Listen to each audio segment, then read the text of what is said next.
I saw her hand, trembling, reaching for my door handle. Then, just as quickly, it was gone, and I was back in the store, the clerk staring at me with wide eyes, asking if I was all right. I wasn't. That night, I didn't go home. I checked into a cheap motel with stained carpets and buzzing lights. I couldn't risk walking back to that door. Not after what I'd seen.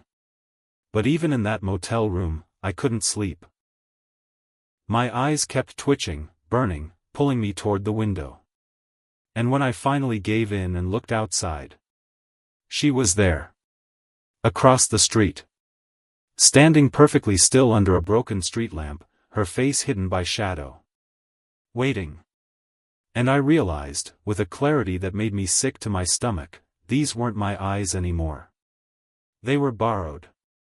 And whoever they belonged to wanted them back. I didn't sleep that night in the motel. I couldn't.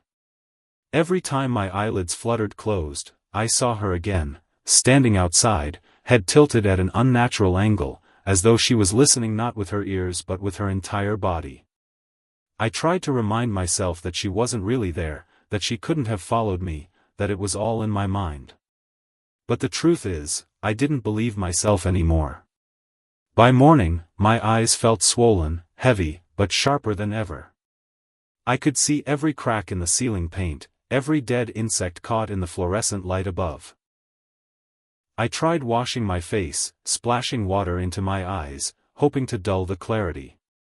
Nothing helped. The eyes weren't mine to control anymore. The worst part wasn't the visions. It was the feeling. The constant pressure behind my pupils, like unseen hands holding them open. And behind that pressure, something watching. Not just her, something else. Something patient. I checked out of the motel just after noon, against my better judgment. My phone had buzzed with missed calls from my landlord, from work, even from my sister. If I didn't go home, someone else would. I didn't want anyone near that door except me. Walking back to my building felt like dragging myself into a grave.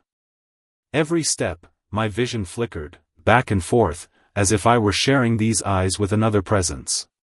For half a second, I'd see the cracked pavement under my feet. The next second, I'd see from across the street, watching myself approach. The worst part was realizing that I wasn't just imagining it. I was both the observer and the observed.